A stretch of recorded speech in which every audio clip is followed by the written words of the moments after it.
Saat kita bangkit berdiri bersama-sama, kita deklarasikan nama Yahweh dalam pujian Shema Yisrael. Shema Yisrael, Yahweh Eloheinu,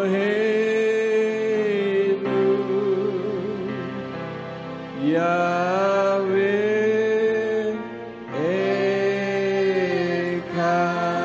Shema Indonesia, Shema Indonesia, Yahweh Eloheinu,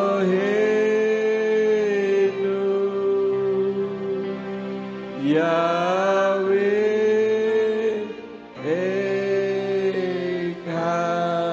Shema Ambarawa, Shema Ambarawa, Yahweh Eloheinu, Yahweh Echad. Baruch Shem Kevod Malkuto Leolam Waed. Dengarlah hai Israel, dengarlah Indonesia dan dengarlah Ambarawa. Yahweh Elohim kita, Dia Echad, Dia Esa, Dia satu-satunya Elohim, Tuhan yang layak dan berhak untuk menerima segala hormat, pujian dan syukur. Itulah sebabnya pada saat ini kami memuji-muji dan meninggikan nama-Mu, Bapa Yahweh Besem Yeshua Hamasya Waruah HaKodes. Terima kasih untuk pemeliharaan Tuhan di dalam kehidupan kami setiap hari, sehingga pada saat ini kami dapat memuji dan meninggikan nama-Mu. Sekarang waktunya untuk kami mendengar isi hati-Mu. Urapi hamba-Mu dan urapi setiap kami yang mendengar firman-Mu dengan urapan yang sama, agar firman yang ditaburkan dapat menjadi berkat di dalam kehidupan kami. Berikan pengertian kepada kami sebagaimana Engkau memberikan pengertian kepada hamba-Mu mengenai kebenaran firman. Dan jika ada kuasa penguasa roh jahat di udara yang berusaha untuk merebut kebenaran firman, di dalam nama Adonai Yeshua Hamasya kami tolak, kami usir, keluar, pergi, tinggalkan tempat ini. Tinggalkan setiap hati dan pikiran kami. Karena hati dan pikiran kami hanya kami tujukan bagi kebenaran firman saja. Berikan kemampuan kepada kami bukan hanya untuk mendengar firman-Mu saja, melainkan juga melakukannya di dalam kehidupan kami. Tegur kami dan ajar kami supaya hidup kami semakin menyenangkan hati-Mu. Demi nama Adonai Yeshua Hamasya kami berdoa dan mengucap syukur. Haleluya. Semua yang percaya katakan amin. Silakan duduk. Bapak Yahweh memberkati. Shalom Aleichem. Puji Bapak Yahweh, Bapak Ibu saudara sekalian, pada saat ini saya akan membawakan firman sebagaimana flyer yang sudah saudara terima. Firman pada hari ini saya beri judul Tuhan yang Kelihatan. Mari kita membuka di dalam kitab Injil Yohanan atau Yohanes pasal 1 ayat yang ke-18. Yohanan 1 ayat yang ke-18 dari Indonesian Literal Translation dikatakan, tidak seorang pun pernah melihat Elohim. Dia putra tunggal yang ada pada dekapan Bapa. Dialah yang telah menyatakannya. Bapak Ibu saudara sekalian, ayat ini merupakan ayat di mana Yohanan mendapatkan penyataan dari Yeshua bahwa Elohim itu tidak bisa dilihat. Jadi jika terlihat berarti bukan Elohim. Karena di sana dikatakan tidak seorang pun pernah melihat Elohim. Nah, dari ayat ini seringkali dipakai oleh orang yang anti dengan kekristenan bahwa Yeshua itu bukan Elohim karena kelihatan. Bukan hanya orang yang tidak beriman. Kalau orang yang tidak beriman kepada Yeshua HaMashiach yang anti kekristenan itu wajar. Tetapi sekarang ini ada penyembah Bapa Yahweh yang dulunya ketika belum mengenal nama Bapa Yahweh menjadikan Yeshua sebagai Tuhan dan Juru Selamat. Tetapi ketika sudah mengenal, bablas sehingga menganggap Yeshua bukan Elohim. Kenapa? Karena terlihat oleh mata jasmani. Nah, Bapak Ibu Saudara sekalian, apa dasar mereka melakukan penolakan? Logis kalau kita acukan kepada kebenaran firman. Dan seringkali banyak orang Kristen yang tidak mampu menjawab. Oleh karena itulah maka setiap kali saya membawakan firman, saya berikan sebuah pengajaran supaya ketika ada orang bertanya kita bisa menjawab. Jangan seperti yang kemarin hari Jumat Pak Simeon menyampaikan firman dengan judul yang penting imani saja. Nah, kalau cuman ngomong yang penting imani saja, semua orang juga bisa ngomong. Memang satu realitas sekarang ini sedang terjadi, satu kenyataan. Banyak pemurtatan karena ketika ditanya tidak bisa menjawab. Jadi ke gereja itu bukan hanya sekedar untuk kumpul. Ke gereja bukan sekedar untuk mengerti Tuhan ada di tengah-tengah kita, tetapi juga untuk memahami firman. Karena memang sudah dinubuatkan bahwa pada akhir zaman itu akan banyak terjadi pemurtatan. Dan yang murtad ini adalah orang-orang Kristen yang tidak mengerti firman. Kalau saudara mengerti firman, tidak akan mungkin murtad. Nah, apa dasar mereka menolak Yeshua HaMashiach sebagai Tuhan? Karena Yeshua kelihatan. Ya, jadi orang yang sudah menerima Bapa Yahweh pun banyak yang menolak, saudara-saudara. Lalu dasarnya apa mereka melakukan penolakan? Dasarnya di dalam kitab Yohanan 4 ayat yang ke-24.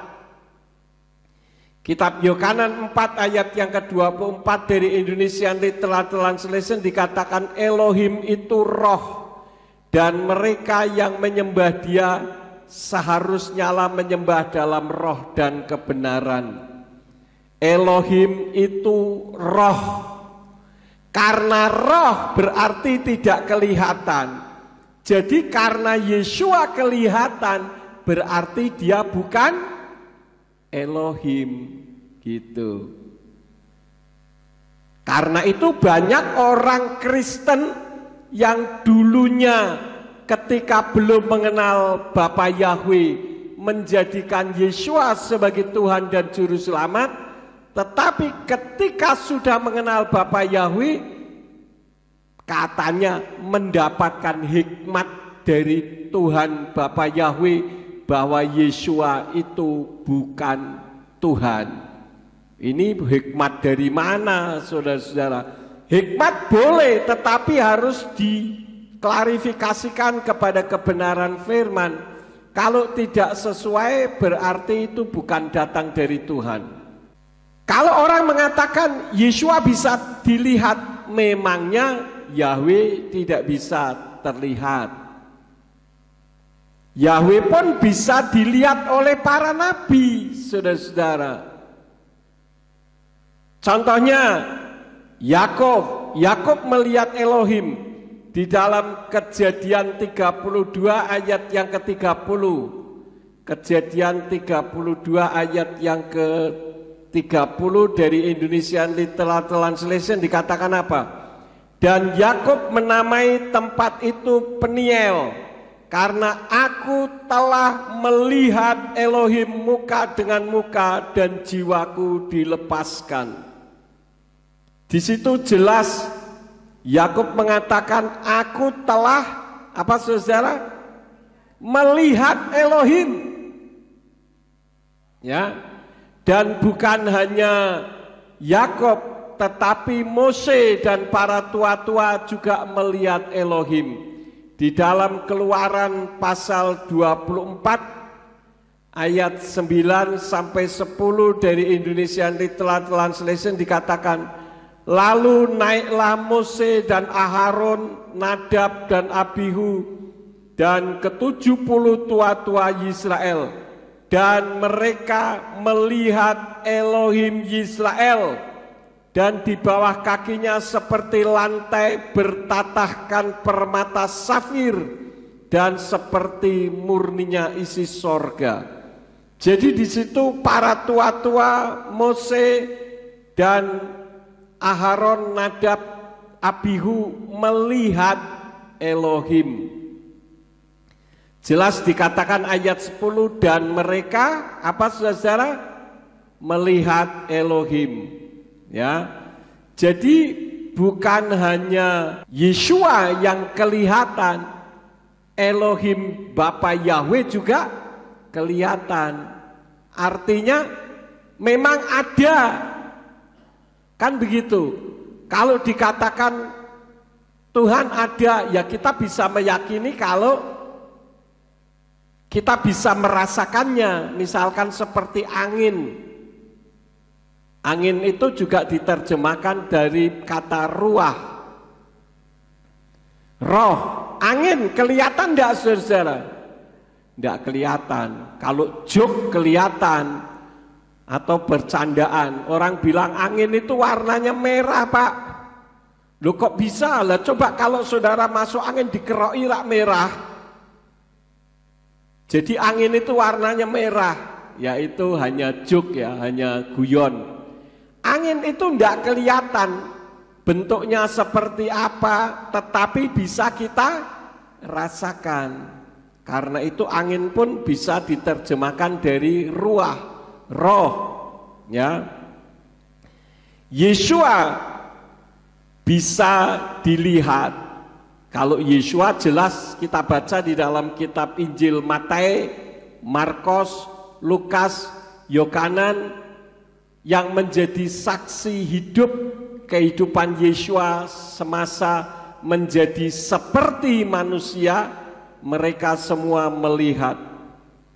Jadi kesimpulannya, Yahweh dan Yeshua itu bukan Tuhan karena bisa dilihat. Itu kesimpulan dari orang yang mengatakan bahwa kalau bisa dilihat berarti dia bukan Elohim. Kalau bisa dilihat berarti bukan Tuhan. Jadi karena Yahweh terlihat, Yeshua terlihat, berarti Bapa Yahweh dan Yeshua HaMashiach bukan Tuhan. Itu kesimpulan karena orang menggunakan ayat tadi, saudara-saudara, di dalam Yohanes 1 ayat 18, tidak seorang pun pernah melihat Elohim. Buktinya Mose melihat, Daud melihat, para nabi melihat, tua-tua juga melihat, Yeshua juga terlihat, berarti mereka bukan Elohim. Nah, yang menjadi pertanyaannya, bagaimana kita menjawab hal itu? Kan tadi dikatakan tidak seorang pun melihat Elohim. Kenyataannya Bapa Yahweh terlihat, Yeshua terlihat, berarti Bapa Yahweh dan Yeshua bukan Elohim. Lalu bagaimana menjawabnya? Jawabnya begini, saudara-saudara. Elohim memang roh yang tidak bisa kelihatan, tetapi bukan berarti tidak bisa dilihat. Yang pertama ya, Elohim memang roh yang tidak bisa kelihatan, tetapi bukan berarti tidak bisa dilihat. Yakub, Mose dan orang-orang yang bisa melihat kan karena mereka diberi karunia untuk melihat. Jadi tidak semua orang bisa melihat, tetapi orang-orang tertentu diberi karunia untuk melihat. Jadi untuk bisa melihat dalam dunia supranatural itu merupakan kasih karunia, saudara-saudara. Contohnya Gehazi. Gehazi tidak punya karunia melihat dunia supranatural, tetapi setelah didoakan Elisa baru bisa melihat. Contohnya di dalam kitab 2 Raja-Raja 6 ayat 17 dari Indonesian Literal Translation, di sana dikatakan, lalu Elisa berdoa serta berkata, ya Yahweh, aku memohon kepadamu, bukalah matanya supaya dia dapat melihat. Maka Yahweh membuka mata pelayan itu dan pelayan melihat. Siapa yang dimaksud pelayan di sini? Gehazi. Maka tampaklah gunung itu penuh dengan kuda dan kereta perang berapi di sekeliling Elisa. Jadi awalnya Gehazi bangun pagi-pagi ketika dia dikepung oleh tentara Aram. Wah, dia ketakutan, saudara-saudara. Wah, cilaka ini. Dia lari kepada Elisa, dikatakan, Tuhan, cilaka kita. Kira-kira begitu kalau direkonstruksikan. Kita sudah tidak bisa kemana-mana. Lihat, yang mengepung kita banyak tentara-tentara Aram. Nah, Gehazi yang bisa melihat dunia supranatural, dia berdoa, ya Yahweh, bukalah. Ini di sini bunyinya begini, ya Yahweh, aku memohon kepadamu, bukalah matanya supaya dia dapat melihat. Apakah Gehazi buta? Tidak, Gehazi bisa melihat jelas, tetapi dia tidak bisa melihat dunia supranatural. Sehingga perlu Elisa berdoa untuk membuka mata batin, kira-kira begitu. Ketika didoakan dan mata batinnya terbuka, maka Gehazi melihat bahwa di gunung itu ternyata penuh dengan kereta perang berapi yang menyertainya. Siapakah itu? Tidak lain adalah tentara-tentara sorgawi yang menolong mereka. Makanya Elisa tidak takut, saudara-saudara. Nah, orang yang tidak takut menghadapi permasalahan kehidupan adalah orang yang bisa melihat dalam tanda petik bahwa Elohim menyertai di dalam kehidupannya. Coba misalkan saudara jalan sendiri malam-malam, biasanya kan kita takut. Coba kalau ada yang menyertai, tidak takut. Ya, dulu saya pernah ditelepon sekitar jam setengah delapan malam. Pak Yakub, tolong datang ke sini. Ini yang menelepon seorang pendeta. Saya tidak perlu sebutkan namanya, di Bandungan. Kenapa? Pokoknya datang saja. Nah, saya datang mendoakan. Intinya Bapak pendeta ini mau pergi naik mobil.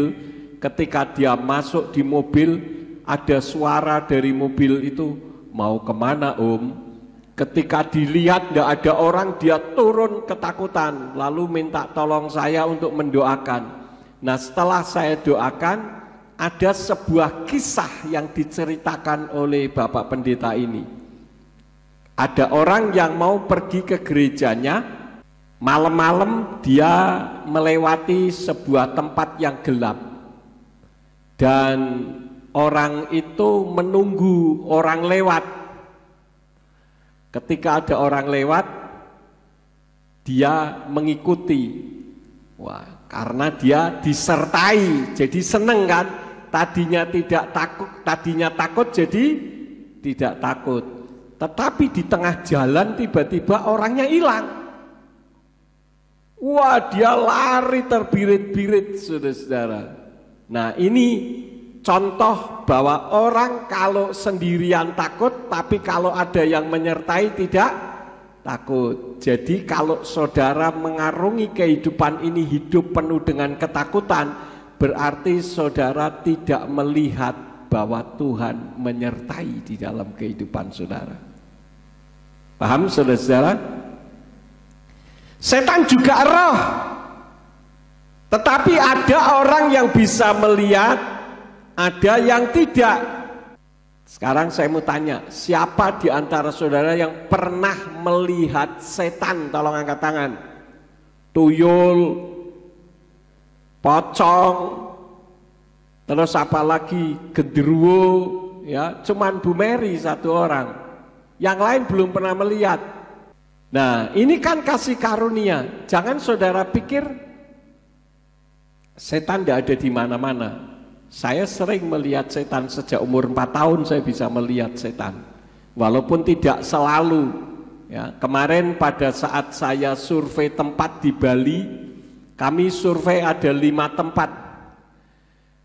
Ada salah satu tempat di mana ketika saya mensurvei di satu hotel, saya tidak perlu sebut namanya, Ibu Gembala Nuning itu manggil-panggil saya, Pak Yakub gitu.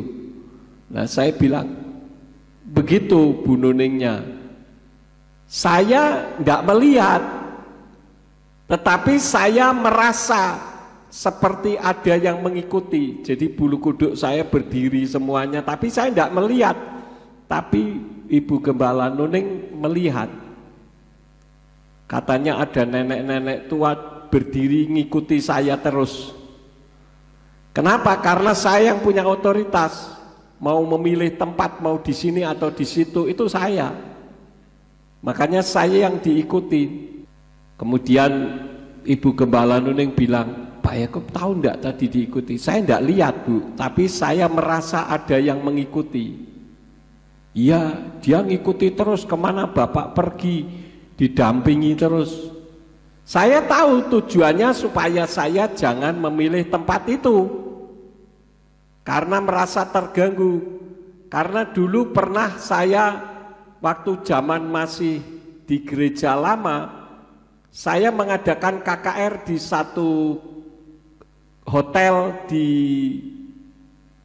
Palangkaraya atau Pangkalan Bun, saya lupa, di tingkat 2. Nah, di atas ini di bawah itu dipakai untuk mengundang roh, ya, karena ada dukun-dukun yang kumpul di situ.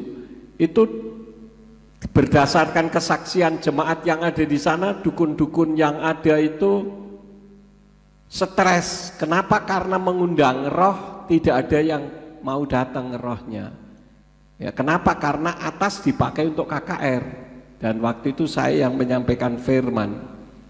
Jadi Bapak Ibu Saudara sekalian, setan juga bisa terlihat, tetapi tidak semua orang bisa melihat, karena untuk melihat itu merupakan kasih karunia dari seseorang. Nah, saya melihat cucu saya si Ethan itu kemungkinan bisa melihat, karena saya melihat dari sorot matanya kelihatan. Nah, kita tidak tahu nanti ya, biasanya mulai bisa menampakkan itu kalau umur sekitar 4 tahun ke atas. Tetapi ada juga yang lebih peka, anak kecil, untuk bisa melihat kuasa setan, kehadiran roh. Itu yang peka menurut pandangan saya itu anak kecil, anjing, dan banyak. Ya, banyak tahu ya, yang lehernya panjang itu swine, angsa. Ya, angsa. Kalau luar pulau enggak tahu banyak. angsa itu peka, saudara-saudara ya. Dan kalau saya pergi ke Purwodadi lewat Beringin, nah itu banyak di situ ya, sering kelihatan. Cuman kan saya tidak perlu ngomong supaya yang ada di dalam mobil tidak ketakutan.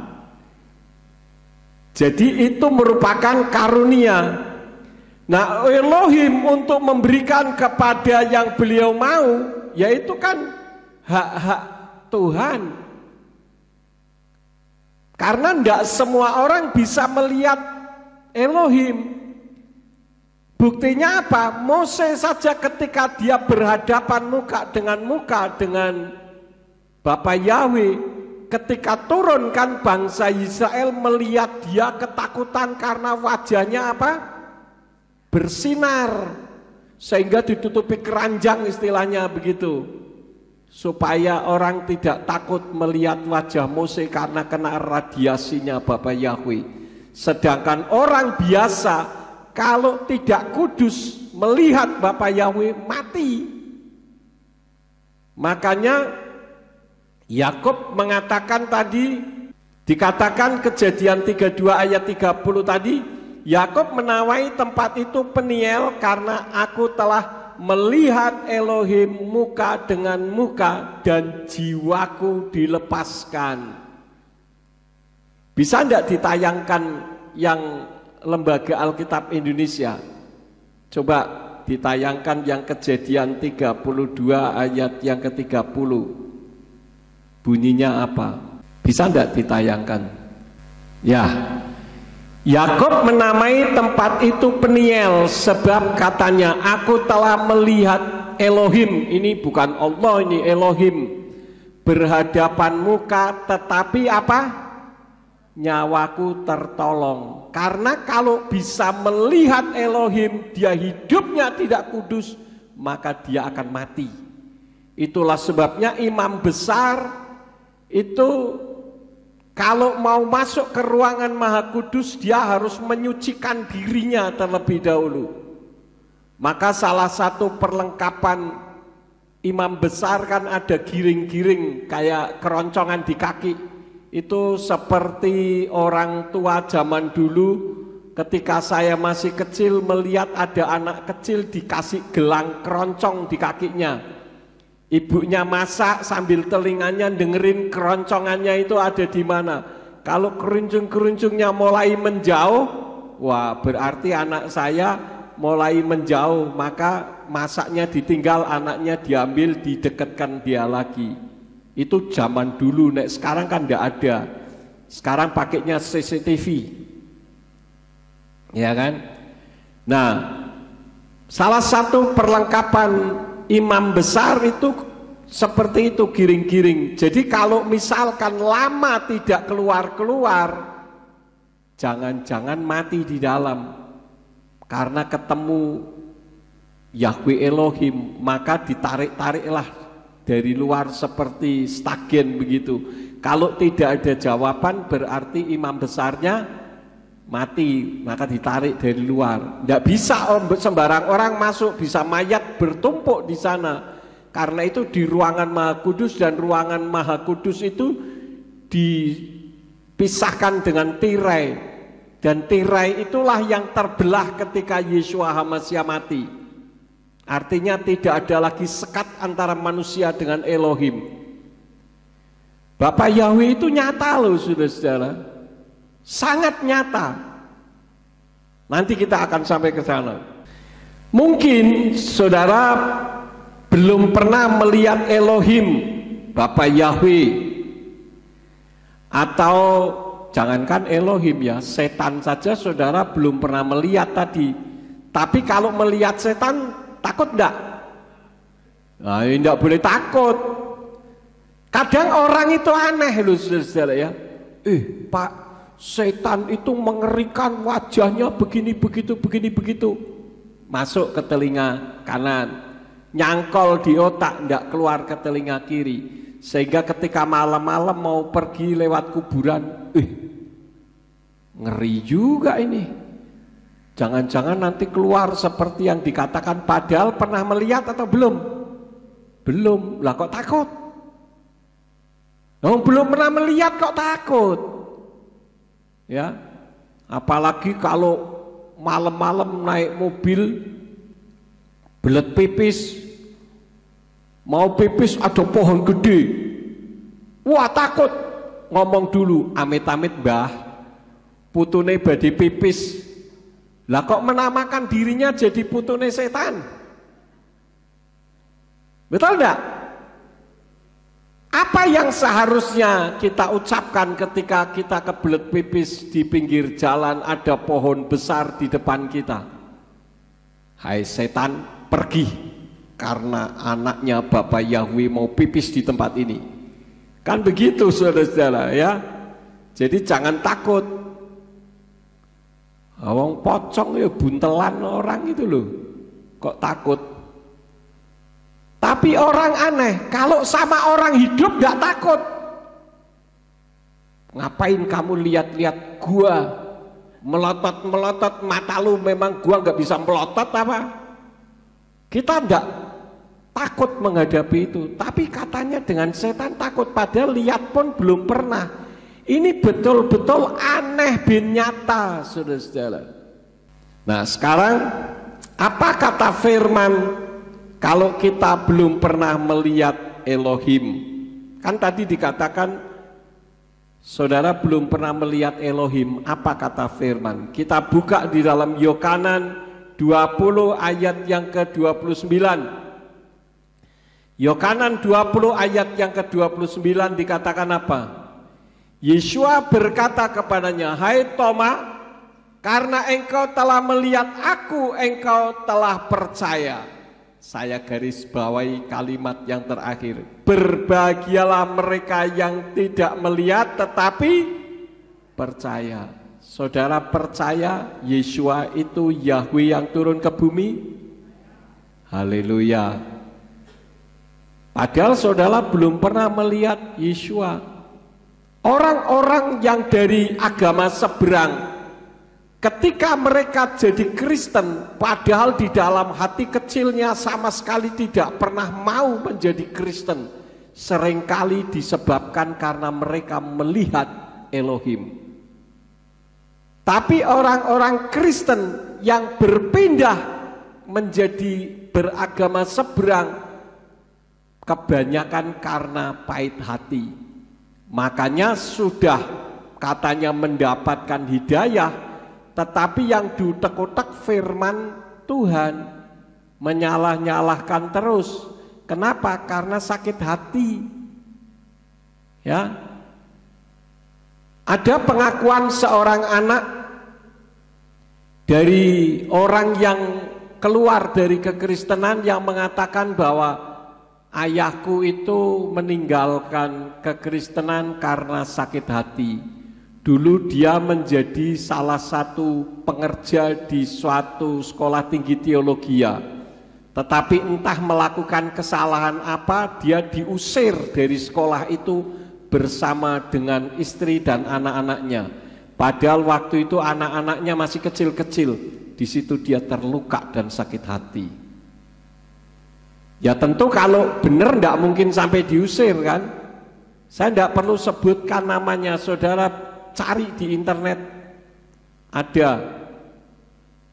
Ya, sehingga begitu bencinya, tapi sekarang sudah almarhum karena menghina Yesua terus-menerus.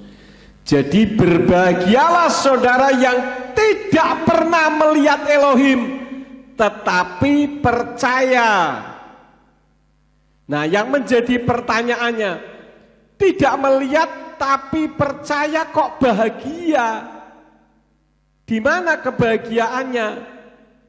Nah, orang yang tidak melihat secara fisik Elohim, seringkali Tuhan berikan penglihatannya dengan pengetahuannya.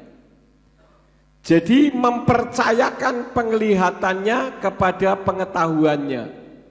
Artinya walaupun belum pernah melihat, tetapi dengan pengetahuannya orang jadi percaya.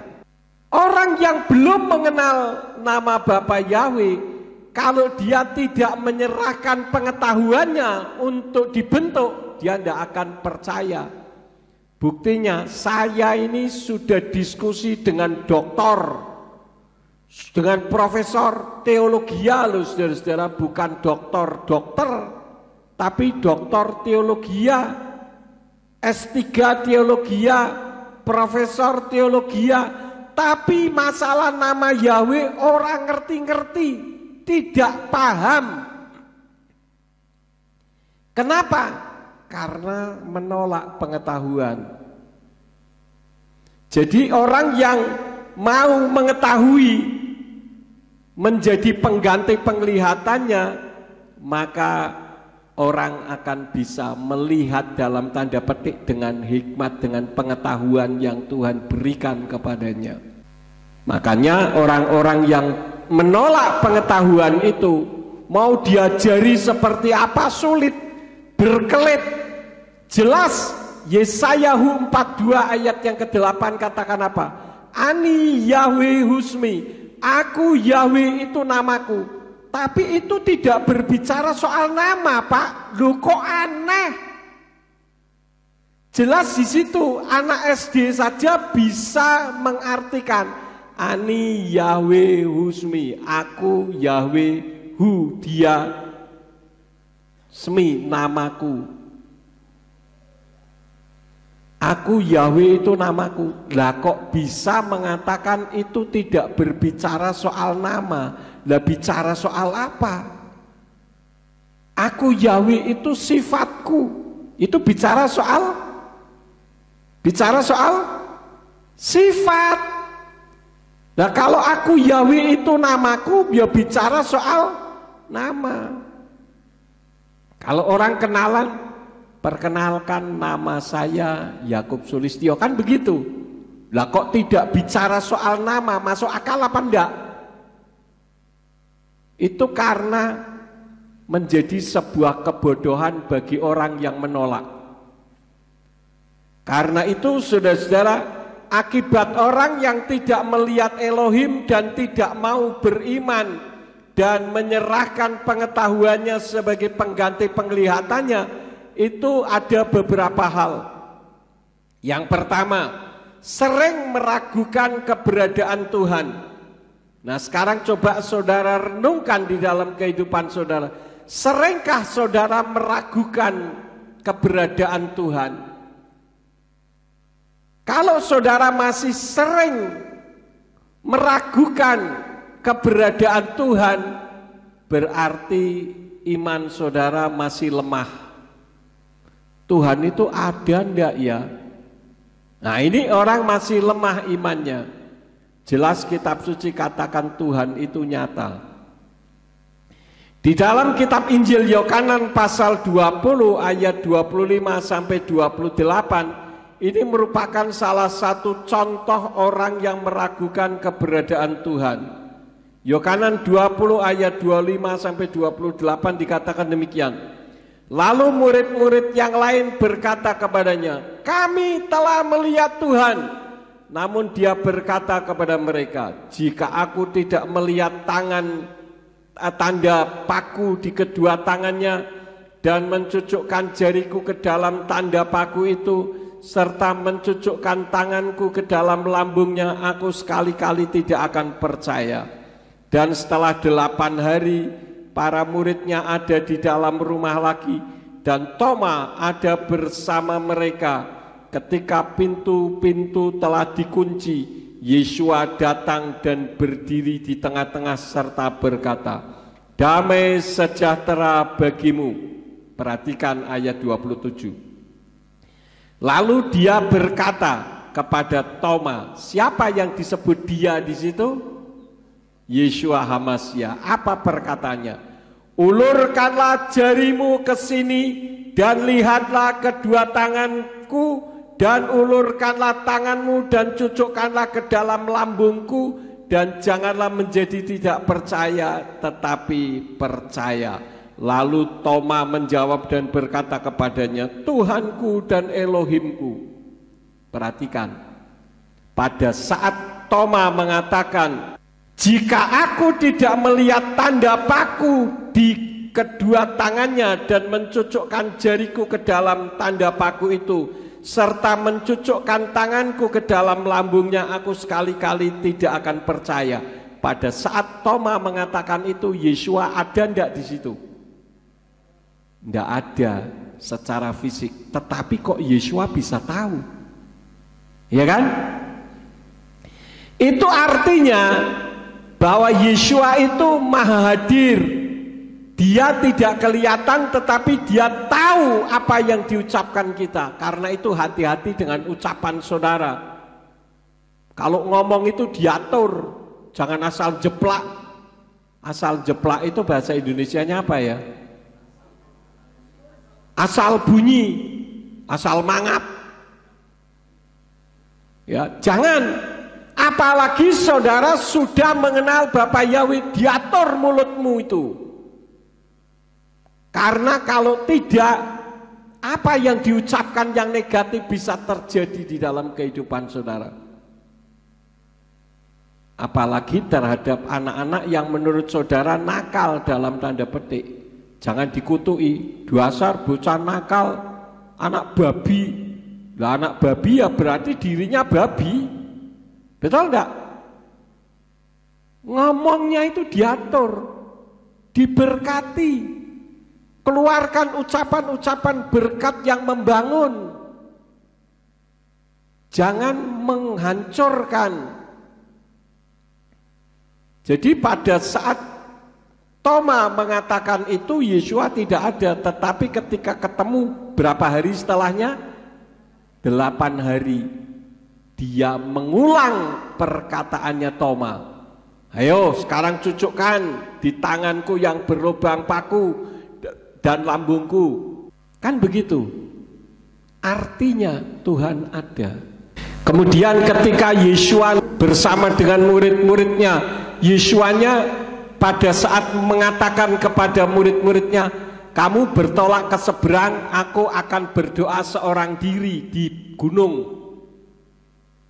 Yeshua ada di gunung, murid-muridnya ada di dalam perahu. Ketika diserang angin sakal mereka berteriak-teriak. Yeshuanya ada di mana? Ya masih di gunung, tetapi dia tahu teriakan murid-muridnya. Mungkin saat ini saudara merasa ketakutan menghadapi permasalahan dalam kehidupan saudara. Teriak kepada Tuhan, jangan teriak kepada manusia. Teriak kepada manusia itu seperti orang di tanah Jawa katakan keplok ora tombok. Senang melihat orang lain susah ditepui, tapi dalam hatinya syukurin. Jadi kalau saudara menghadapi tantangan, menghadapi masalah, teriak kepada siapa? Kepada Bapa Yahweh. Saudara sudah mengenal kok, dan dia hadir selalu bersama dengan saudara. Kenapa harus teriaknya kepada orang? Tapi teriak kepada orang boleh enggak? Ya boleh saja, tapi orang tertentu, jangan sembarang orang yang mulutnya meleter, yang bocor mulut. Nanti rahasia-rahasia saudara keluar kemana-mana. Saya ini pegang beberapa rahasia jemaat loh saudara-saudara. Bahkan kalau saya sedang konseling dengan orang, Bu Yakob pun tidak perlu tahu. Karena itu merupakan privasi pelayanan. Tapi kalau saudara ngomong kepada orang yang bocor mulut, bukan ngiler, maka saudara rahasianya akan terbongkar ke sana sini. Jadi hati-hati. Itu yang pertama. Karena orang tidak melihat Tuhan, maka orang ragu tentang keberadaan Tuhan. Padahal Tuhan selalu menyertai. Yeshua katakan, aku menyertai engkau sampai kesudahan alam. Kemana saudara ada? Di situ Tuhan ada. Yang pertama. Yang kedua, bagi orang yang tidak pernah melihat Tuhan bisa menganggap Tuhan tidak ada. Ini orang fasik, saudara-saudara. Orang fasik menganggap Tuhan tidak ada. Di dalam Mazmur 10 ayat yang keempat, Mazmur 10 ayat yang keempat dikatakan dari Indonesian Literal Translation, orang fasik dengan wajahnya yang angkuh tidak mencari Dia. Tidak ada Elohim, itulah seluruh pikirannya. Makanya orang fasik itu bertindak semau-maunya sendiri. Karena dia pikir tidak ada siapa-siapa, hidup itu cuma satu kali, ngapain aja. Senangkan tubuh ini mumpung hidup satu kali. Pernah saya nonton di YouTube ada seorang perempuan yang diwawancarai. Dia melakukan perselingkuhan karena suaminya kurang memperhatikan karena kehidupannya workaholic. Workaholic itu gila kerja sehingga tidak ngurusi istrinya. Akhirnya dia nyeleweng dengan laki-laki siapa saja yang dia mau. Ketika pewawancara mengatakan mau tidak bertobat, masih belum untuk sekarang ini. Ya, habis gimana, hidup satu kali, ya senangkan. Mau kapan lagi, mumpung masih bisa katanya. Nah kan Anda tidak tahu kapan matinya. Ya gampanglah itu urusan nanti. Coba saudara-saudara, ada yang seperti itu. Inilah orang fasik. Dia melakukan apa yang menurut maunya sendiri. Karena apa? Dia katakan di dalam pikirannya Tuhan itu tidak ada. Tidak ada Elohim. Nah orang fasik bukan hanya mengatakan itu, tetapi orang fasik juga selalu mencari kesalahan orang. Di dalam Mazmur 37 ayat yang ke-12 dari Indonesian Literal Translation dikatakan, orang fasik bersepakat melawan orang benar dan menggertakkan giginya terhadapnya. Jadi kalau orang yang selalu mencari-cari kesalahan orang itu orang fasik. Hati-hati saudara-saudara. Orang yang selalu mencari kesalahan orang lain, dia tidak menyadari kalau dirinya pun ada salah. Paham? Ini firman Tuhan yang mengatakan, jangan jadi orang fasik. Orang fasik itu apa? Orang fasik juga yang kalau pinjam tidak pernah mengembalikan. Mazmur 37 ayat yang ke-21 dari Indonesian Literal Translation dikatakan apa? Ayat 21. Orang fasik meminjam dan tidak pernah membayar kembali, tetapi orang benar menunjukkan kemurahan hati dan memberi. Lebih baik kita memberi daripada kita menerima. Saya, saudara-saudara, kalau ada orang pinjam, saya anggap hilang. Makanya banyak orang memanfaatkan saya karena ketika saya berbelas kasihan, ya sudahlah, saya karena orang ngomongnya pinjem, tapi puluhan tahun tidak pernah bayar. Ya, ini orang fasik. Jadi jangan sampai kita menjadi orang fasik, baik pada saat kita meminjam, baik mencari-cari kesalahan orang. Kalau mencari kesalahan orang itu gampang enggak? Gampang. Tapi kitab suci katakan apa? Ibaratnya apa? Kerikil di mata orang diutek-utek, tapi gajah jenggal di matanya sendiri enggak tahu. Ini orang fasik, saudara-saudara. Ya, sekarang saya mau tanya, siapa di antara saudara yang merasa tidak pernah bersalah? Tolong angkat tangan. Saya pun tidak berani. Artinya semua orang itu pernah bersalah. Jadi jangan mencari-cari kesalahan orang. Orang yang mencari-cari kesalahan orang itu selalu hidupnya nggak tenang. Di negara Indonesia ini ada enggak? Banyak saudara-saudara, ya. Presiden Jokowi itu sudah memajukan negara Indonesia luar biasa loh saudara. Orang di luar negeri itu dulu tidak kenal Indonesia, kenalnya itu Bali. Kalau ditanya kamu berasal dari mana Indonesia, Indonesia itu di mana ya? Tapi kalau saudara ditanya kamu orang dari mana, dari Bali, orang tahu. Tapi sejak Presiden Jokowi Indonesia dikenal dunia. Bahkan Indonesia disanjung-sanjung oleh banyak negara-negara besar. Tetapi orang yang kerjaannya nyinyir, selalu menyalah-nyalahkan, dia tidak menyadari kalau dirinya salah. Ada orang penyembah Bapak Yahweh sudah tua, dia selalu ngirimi saya video-video yang menjelek-jelekkan Jokowi, saudara. Sekali waktu tak kasih tahu, saya kasih video orang-orang yang gagal gitu ya. Ya sedikit memberitahu keberhasilan Jokowi. Lah kok ngamuk, saudara-saudara? Sejak itu saya tidak pernah ngirimi apapun kepada orang tersebut. Walaupun dia ngirimi, saya tidak pernah lihat, selalu saya delete. Mudah-mudahan orangnya dengerin. Ya, ini penyembah Bapak Yahweh loh saudara. Mengerikan sekali. Saya sudah katakan kita boleh beda pilihan, tetapi jangan sampai kemudian kita jadi memendam kebencian. Nomor 1, nomor 2, nomor 3 sekarang di atas itu sudah pada guyonan hehehe. Yang di bawah ribut gak karu-karuan. Ini orang fasik. Paham saudara-saudara? Mau milih nomor 1, mau milih nomor 2, mau milih nomor 3, saya hargai, saya hormati. Tapi setelah selesai ya sudah.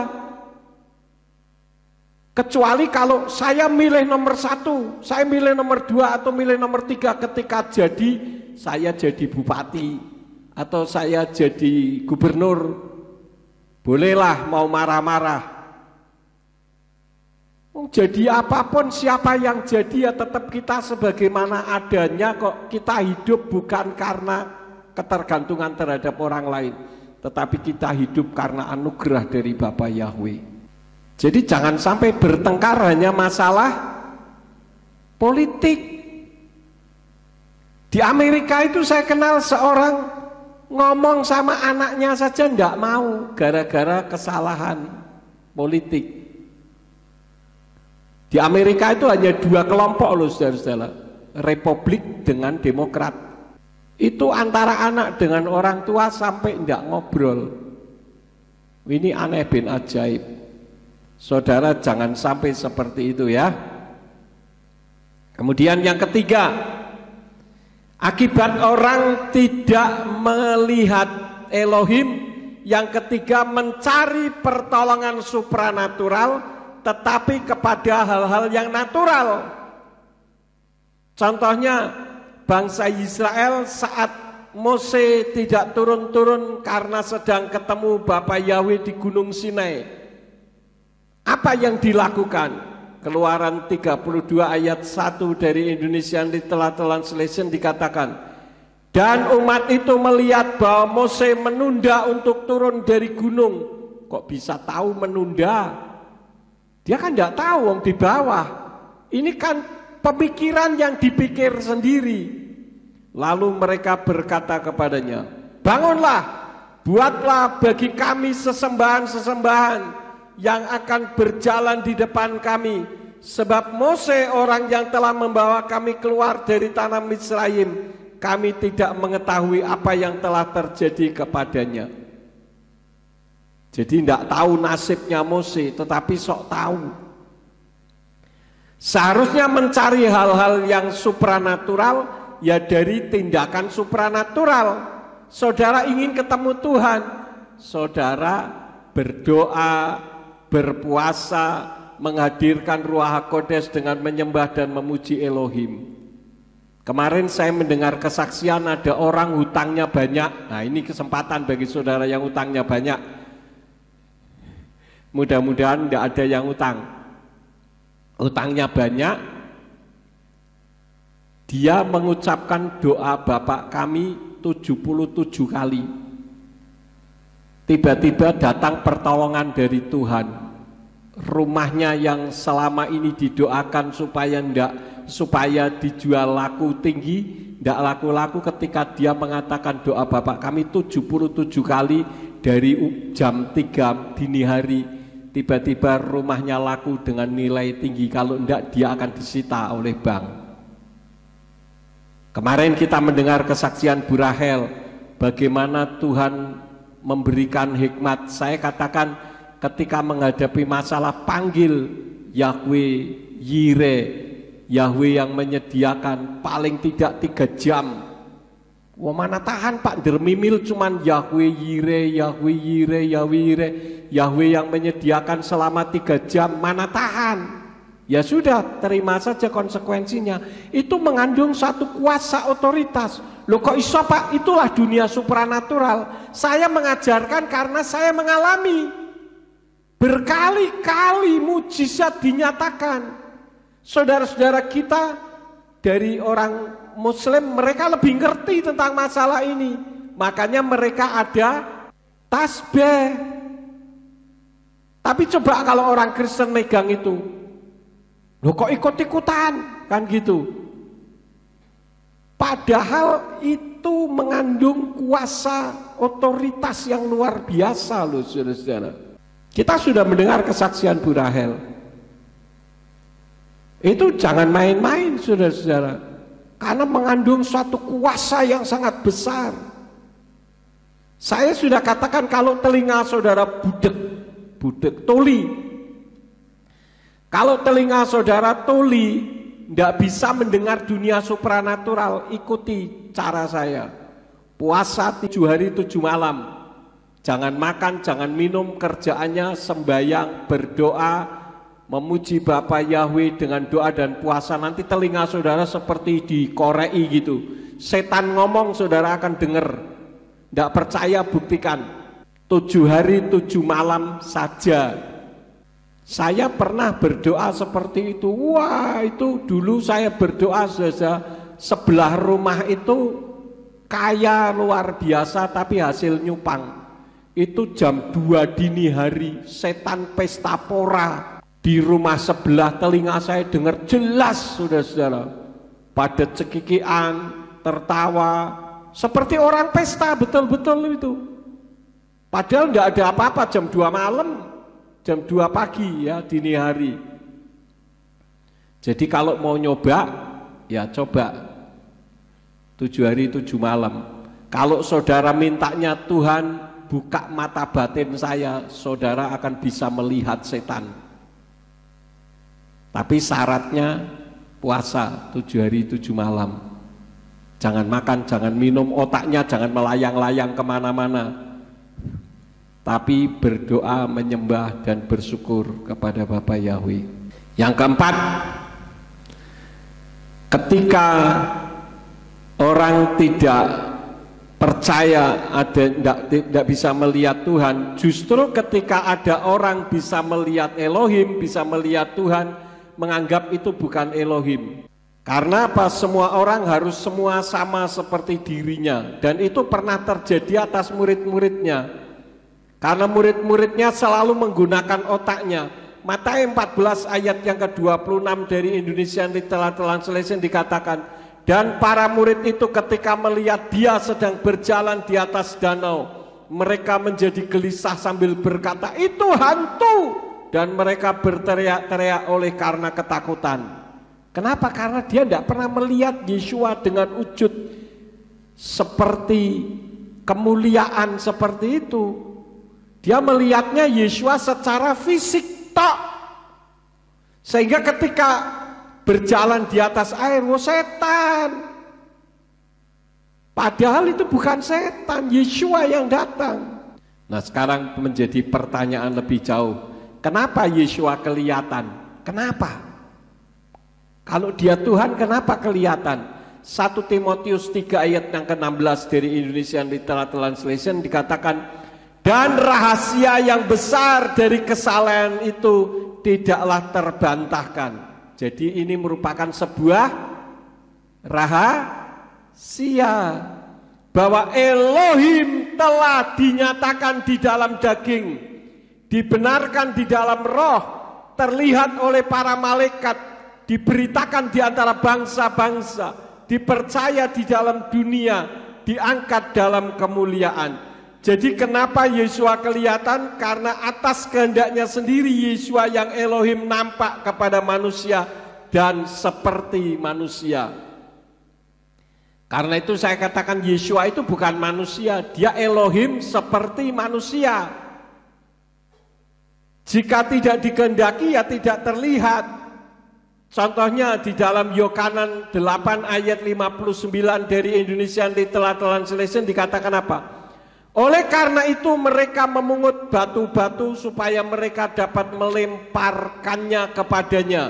Namun Yeshua bersembunyi dan keluar dari bait suci sambil berjalan menerobos di antara mereka, dan begitulah dia berlalu. Di dalam bahasa Ibrani dikatakan wa Yeshu afanim lirgom oto ak Yeshua histater mein nemhem wa yetse min hanik hamikdas wa ya'afor betokam wa yelek halok. Di sana menggunakan kata histater. Histater itu menyembunyikan dirinya. Nah, saya tanya kepada ChatGPT, karena ChatGPT itu berdasarkan data semua. Saya tanya apa arti definisi dari histater. Dijawab oleh ChatGPT, tindakan menyamarkan atau menyembunyikan keberadaannya dengan tujuan untuk menghindari deteksi atau pengungkapan identitas.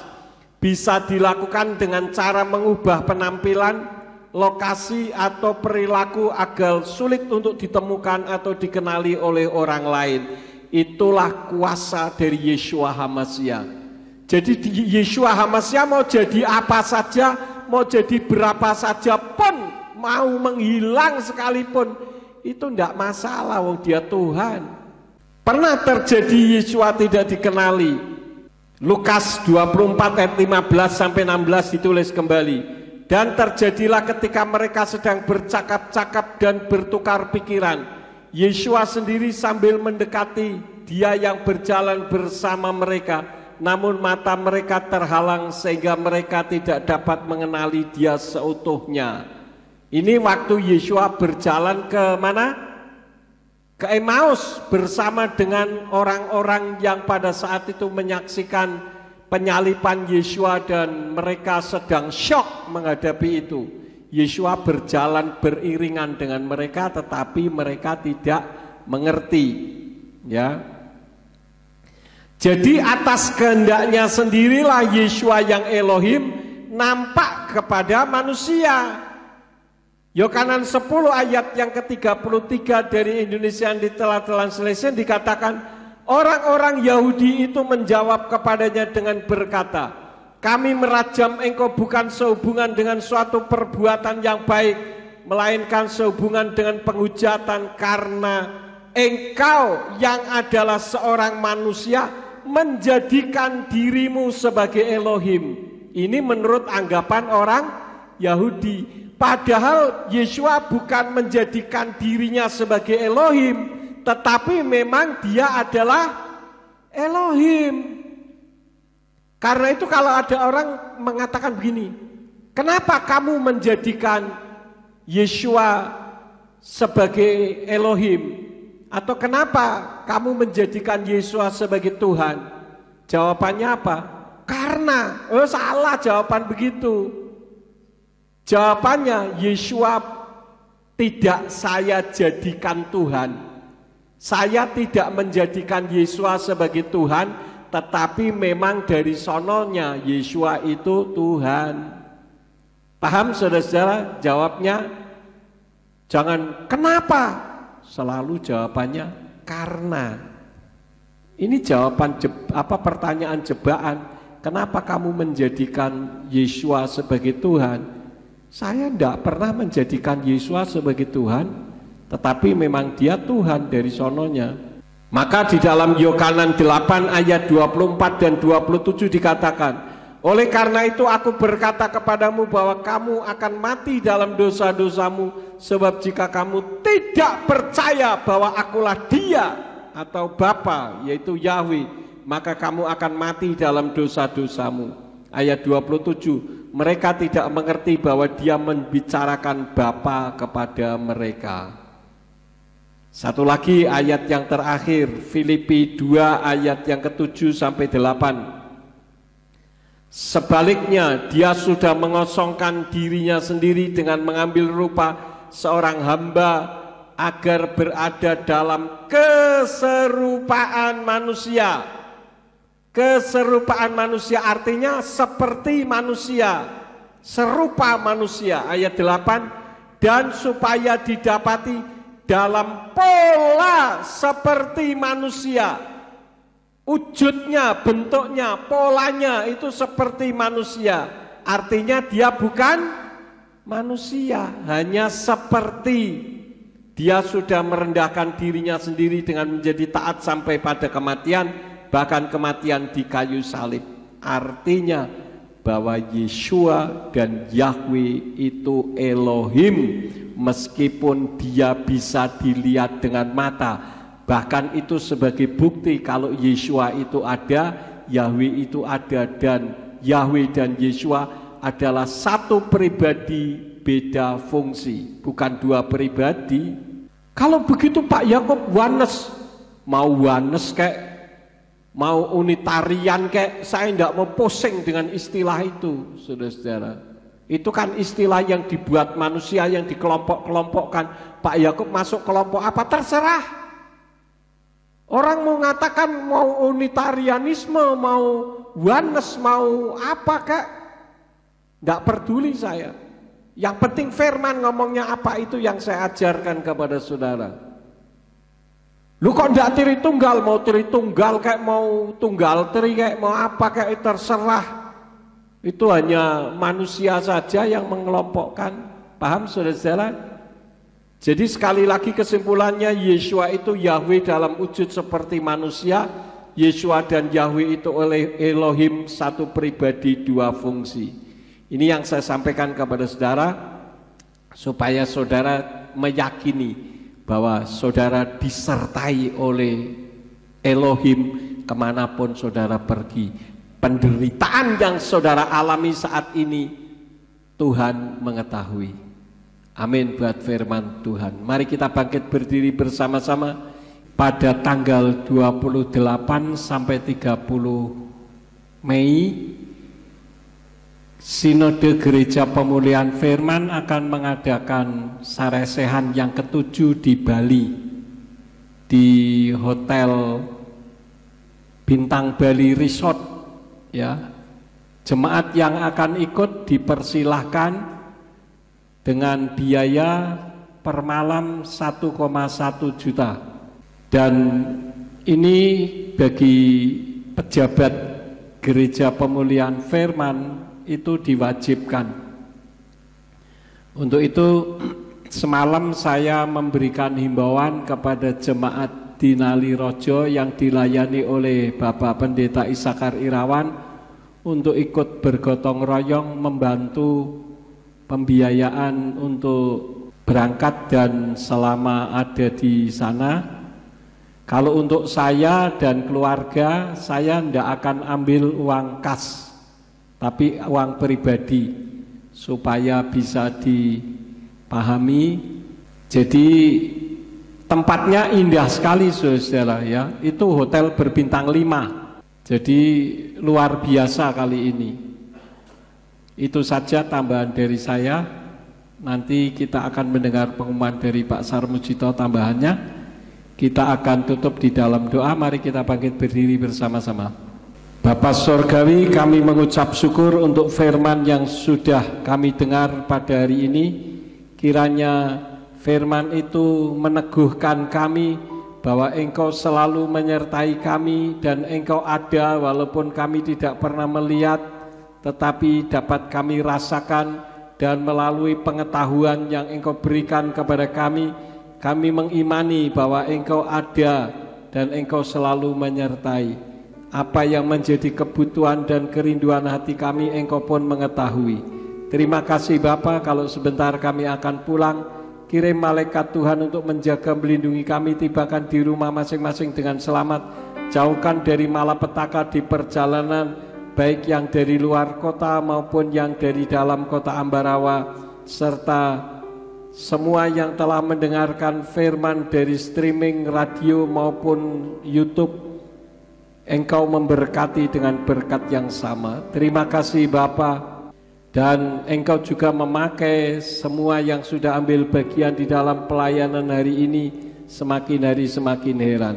Dan apabila sesampainya di rumah ada yang akan melakukan aktivitas, apa saja yang diusahakan dan dikerjakan yang tidak bertentangan dengan firman-Mu, kiranya dibuatnyalah oleh Engkau berhasil, supaya dengan keberhasilan itu dapat dikembalikan guna hormat dan kemuliaan bagi nama-Mu.